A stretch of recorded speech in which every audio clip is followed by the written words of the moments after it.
ನಿಮ್ಮ ಹಳೆಯ ಚಿನ್ನದ ಒಡವೆನ ಅಧಿಕ ಬೆಲೆಗೆ ಮಾರಬೇಕೆ? ಆಟಿಕಾಗೆ ಕಾಲ್ ಮಾಡಿ 8880 ಅಟ್ಟಿಕಾ ಗೋಲ್ಡ್ ಕಂಪನಿ.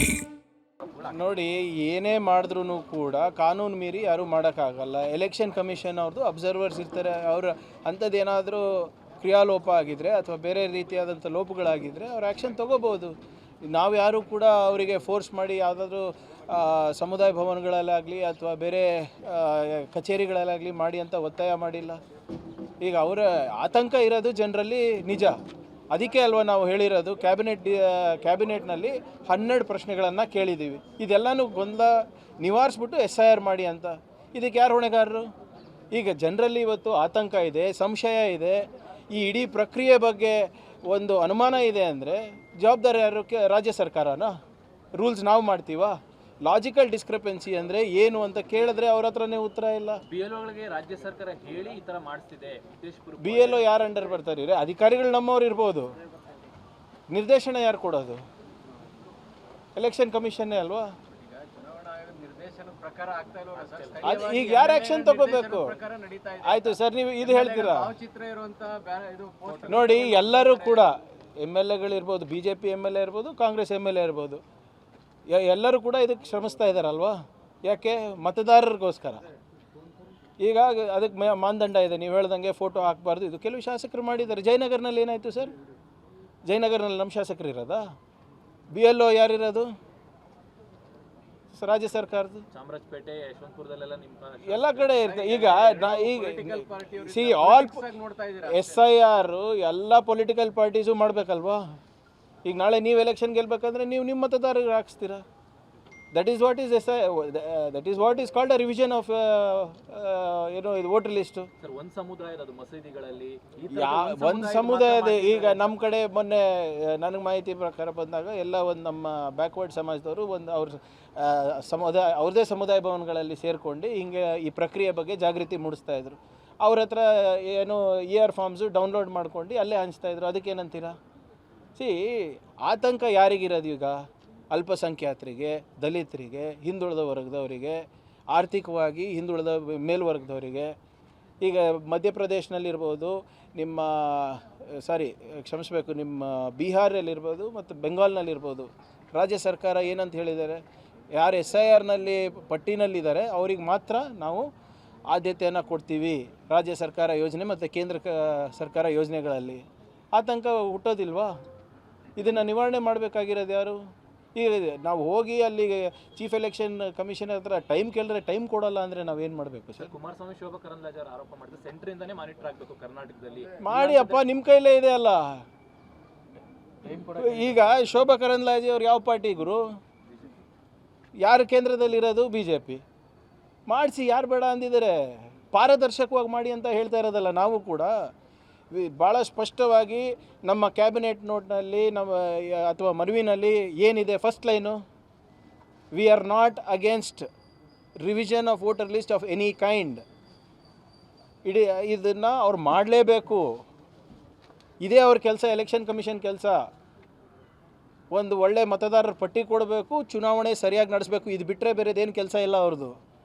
ಪಾರದರ್ಶಕವಾಗಿ ನಡೆಸ್ರಿ, ನಮ್ಮ ನಾಗರಿಕರನ್ನು ಇನ್ಕ್ಲೂಡ್ ಮಾಡಿ, ಯಾರು ನಾನು ಮತದಾನದ ಹಕ್ಕಿಂದ ದೂರ ಇಡಬೇಡಿ. ಅದಕ್ಕೆ ಕೆಲವು ಪ್ರಶ್ನೆಗಳನ್ನು ಕೇಳಿದ್ವಿ, ಅದಕ್ಕೆ ಉತ್ತರ ಕೊಟ್ಟರೆ ಮುಗ್ದೇ ಹೋಗ್ತದಲ್ಲ ಸರ್. ಈ ಆತಂಕ ಸೃಷ್ಟಿ ಮಾಡ್ತಾರೆ ಅದು ರಾಜ್ಯ ಸರ್ಕಾರಗಳ, ಕಾಂಗ್ರೆಸ್ ಪಕ್ಷನ? ವಾಟ್ ಈಸ್ ಎಲೆಕ್ಷನ್ ಕಮಿಷನ್ ಅವ್ರು ಏನು ಕತೆ ಕಾಯ್ತಾ ಇದ್ದಾರಾ? ಅವ್ರದ್ದು ತಾನೇ ಜವಾಬ್ದಾರಿ. ಸರ್, ಇಲ್ಲಿ ಆಕ್ಸಿಡೆಂಟ್ ಆಗಿದೆ KR ಸರ್ಕಲ್, ಗಮನಕ್ಕೆ ಬಂದಿದೆ ಇಲ್ಲ? ಯಾವುದು ಇವಾಗ? ಸರ್, ವೇಣುಗೋಪಾಲ್ ಅವರು ಮೌನ ಏನಂದ್ರೆ ಸರ್, ಅಪಘಾತ ಆಗಿ ಆಂಬುಲೆನ್ಸ್ 1 ಅವರ್ ಆಗಿದೆ ಆಂಬುಲೆನ್ಸ್ ಬರಲಿಕ್ಕೆ. ಕ್ಲಿಯರೆನ್ಸ್ ಮಾಡಲಿಕ್ಕೆ 1.25 ಗಂಟೆ ಆಗಿದೆ ಕ್ರೇನ್ಗಳು ಬರೋದಕ್ಕೆ. ಟ್ರಾಫಿಕ್ ಪೊಲೀಸರು ಬರೋದಕ್ಕೂ ಕೂಡ ಲೇಟ್ ಆಗಿದೆ. ನೋಡಿ, ಅದ್ರ ಬಗ್ಗೆ ಬೆಂಗಳೂರು ಸಿಟಿ ಸೆಂಟ್ರಲ್ಲೇ ಈ ವ್ಯವಸ್ಥೆ ಇದ್ರೆ ಹೆಂಗೆ? I am not aware of the accident. ಈಗ ತಾವು ಹೇಳಿದ ಮೇಲೆ ಗೊತ್ತಾಯಿತು. ಬಹುಶಃ ಈಗ ಒಂದು ಅರ್ಧ ಗಂಟೆ ಆಗಿರ್ಬೋದು ಅಂತ ಭಾವಿಸ್ತಾ ಇದ್ದೀನಿ. ಬಟ್ ಮೊನ್ನೆ ನಾವು ಬೆಂಗಳೂರಿನ ಟ್ರಾಫಿಕ್ ಸಮಸ್ಯೆ ಬಗ್ಗೆ ನಾನು ಆಲಿಸಿದಾಗ, ರಿವ್ಯೂ ಮಾಡಿದಾಗ, ಈಗ ಒಂದು 15 ದಿನದಿಂದ 66% ಟ್ರಾಫಿಕ್ ಜಾಮ್ ಆಗ್ತಾ ಇರೋದು ನಮ್ಮ ನಗರದಲ್ಲಿ because of vehicle breakdown. ಅದರಲ್ಲೂ ಹೆಚ್ಚಾಗಿ ಬಸ್ಗಳದು. ಯಾಕಂದರೆ ಏನೋ ಹೊಸ ತಂತ್ರಜ್ಞಾನ ಬಳಸ್ಕೊಂಡು ಹೋಗಿ ಎಲೆಕ್ಟ್ರಿಕ್ ವೆಹಿಕಲ್ ಅವ್ರದ್ದು ಅದು ಬ್ಲ್ಯಾಕ್ ಬಾಕ್ಸ್ ಥರ ಕ್ರಿಯೇಟ್ ಮಾಡಿದ್ದಾರೆ. ಆ ಟೆಕ್ನಿಷಿಯನ್ನೇ ಬರಬೇಕು, ಅವ್ರದ್ದೇ ಟೆಕ್ನಿಷಿಯನ್ ಬರಬೇಕು ಹೊರತು ಬೇರೆ ಯಾವುದೂ ಇಲ್ಲ. ಸೊ ಅದೆಲ್ಲನೂ ಕೂಡ ಮೊನ್ನೆ ಗಮನಕ್ಕೆ ಬಂದಿದೆ. ಅದಕ್ಕೆ ಒಂದು ಅರ್ಬನ್ ಮೊಬಿಲಿಟಿ ಪ್ಲ್ಯಾನನ್ನು ನಾವು ಮಾಡ್ತಾಯಿದ್ದೀವಿ. ಬಟ್ ಇದಕ್ಕೆ ಸಮಸ್ಯೆ ಪರಿಹಾರ ಮಾಡಬೇಕಾದ್ರೆ ಎಲ್ಲ stake holders, Bangalore traffic police, GBA, ನಿಮ್ಮ ಕಾರ್ಪೊರೇಟ್ಸು ಮತ್ತು ಯಾವುದ್ಯಾವ್ದು ಥಿಂಕ್ ಟ್ಯಾಂಕ್ಸ್ ಇದೆ, ಇನ್ಸ್ಟಿಟ್ಯೂಷನ್ಸ್ ಇದೆ, ಅವ್ರಿಗೆಲ್ಲ ಸೇರಿಸ್ಬಿಟ್ಟು ಒಂದು ಅರ್ಬನ್ ಮೊಬಿಲಿಟಿ ಪ್ಲ್ಯಾನ್ ಮಿಷನ್ ಮಾಡಬೇಕು ಅಂತ ಆಲೋಚನೆಯಲ್ಲಿದ್ದೀವಿ. ಬಹುಶಃ ಇನ್ನೂ 1 ವಾರ 10 ದಿನದಲ್ಲಿ ಆ ಸಮಿತಿ ರಚನೆ ಆಗುತ್ತೆ. ಅದಾದಮೇಲೆ ನೀವು ಹೇಳ್ದಂಗೆ ಇನ್ಫ್ರಾಸ್ಟ್ರಕ್ಚರ್ ಪ್ರಾಬ್ಲಮ್ಸ್ ಅಲ್ಲ, ಇನ್ನೂ ಒಂದು ಮೆಟ್ರೋ ಕಟ್ಟಿಸ್ಬೇಕು, ಇನ್ನೂ ಒಂದು 10 ಏನೋ ರೋಡ್ ವೈಡ್ನಿಂಗ್ ಮಾಡಬೇಕು ಅಂತ ಸಿಸ್ಟಮಿಕ್ ಪ್ರಾಬ್ಲಮ್ಸ್ನ ಯಾವ ರೀತಿ ಸಾಲ್ವ್ ಮಾಡ್ಬೋದು ಇರೋ ವ್ಯವಸ್ಥೆಯಲ್ಲಿ. 1.5 ಕೋಟಿ ಜನಸಂಖ್ಯೆ ನಮ್ಮಲ್ಲಿದ್ದರೆ 1,25,00,000 ವೆಹಿಕಲ್ಗಳು ಇವತ್ತು ಬೆಂಗಳೂರಿನಲ್ಲಿವೆ. ಆಲ್ಮೋಸ್ಟ್ ಜನಸಂಖ್ಯೆ ಮತ್ತು ಜನಸಂಖ್ಯೆದು ಹೆಚ್ಚಳ ಎಷ್ಟು, ಸುಮಾರು 3% ಆಗ್ತಾಯಿದೆ year on year growth. Vehicle population 10.7% ಆಗ್ತಾಯಿದೆ. ಸೊ ಇದನ್ನು ಒಂದು ವ್ಯವಸ್ಥಿತವಾಗಿ ಮಾಡಬೇಕು ಅಂದರೆ ಇದನ್ನು ವೈಜ್ಞಾನಿಕವಾಗಿ ನೋಡಬೇಕಾಗುತ್ತೆ. ಅದಕ್ಕೆ ಒಂದು ಸಮಿತಿ ರಚನೆ ಮಾಡ್ತಾ ಇದ್ದೀವಿ. ಮಂಡ್ಯದಲ್ಲಿ ಒಂದು ಫೈರಿಂಗ್ ಆಗಿದೆ ಸರ್, ಟ್ರಕ್ ಚಾಲಕನ ಮೇಲೆ ರೋಹನ್ ಗೌಡ ಅನ್ನೋಂಥವ್ರು. ಅಲ್ಲಿನ SP ಅವರು ಅವರ ರಕ್ಷಣೆಗೆ ನಿಂತಿದ್ದಾರೆ ಅನ್ನುವಂಥ ಆರೋಪ. ನೋಡಿ, ಯಾರು ರಕ್ಷಣೆ ಫಾಲೋ ಅಪ್ ಮಾಡ್ತಾರಂತೆ ರೋಹನ್ ಗೌಡ ಇನ್ಸ್ಟಾಗ್ರಾಮ್ನ. ನೋಡಿ, ಯಾರು ಇನ್ಸ್ಟಾಗ್ರಾಮ್ ಫಾಲೋ ಮಾಡ್ತಾರೆ ಅದು ಇಮ್ಮೆಟೀರಿಯಲ್. ನೋ ಬಡಿ ಈಸ್ ಅಬೌವ್ ದ ಲಾ. ನಮ್ಮ ಆಫೀಸರ್ಸ್ ಆಗಿರ್ಬೋದು ಅಥವಾ ನಾನಾಗಿರ್ಬೋದು, ಯಾರೂ ಕೂಡ ರಕ್ಷಣೆಗೆ ಬರೋ ಇವತ್ತು ಬೆಳಗ್ಗೆ ತಮ್ಮ ಪಬ್ಲಿಕ್ ಟಿವಿನಲ್ಲಿ ಬಂತು, ಅದು ಬೆಳಗ್ಗೆ 8 ಗಂಟೆಯಿಂದ ಅದೇ ಹಾಕ್ತಾಯಿದ್ರಿ, ಗಮನಿಸಿದ್ದೀವಿ. ಅದನ್ನು ನಾನು ಆಗಲೇ ನಮ್ಮ DGಗೂ ಹೇಳಿದ್ದೀನಿ, ಅದೇನಿದೆ ಚೆಕ್ ಮಾಡ್ಕೊಳ್ಳಿ ಅಂತ. But nobody is above the law, not my officers nor the home minister of Karnataka. Thank you sir. Venugopal question the prime minister चंदा चोरी. जब चौकीदारी चोर निकला तो क्या कर सकते हैं भाई? हाँ,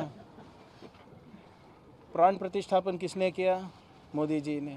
इनाग्रेशन किसने किया? मोदी जी ने. पूरा कश्मीर से लेकर कन्याकुमारी तक 500 साल का सपना साकार हो मैंने किया करके बोले. जब चंदा चोरी हुआ तो चौकीदार कहाँ था? जब चंदा चोरी हुआ तो चौकीदार चुप क्यों बैठा है? द प्रॉब्लम है पूरे चौकीदार चोर निकले. VHP भी चोर निकला, RSS भी चोर निकला. कल दत्तात्रेय होसबाले जी बहुत बड़ा प्रवचन दिए. VHP is the official arm of RSS. Yes sir no? VHP का स्थापना किसने की? गोवलकर जी ना. गोवलकर साहब कौन थे? RSS के मुख्य थे ना. सो यही तो बोल रहा हूँ, रजिस्टर कर लो भाई, ये सब ठीक हो जाएगा.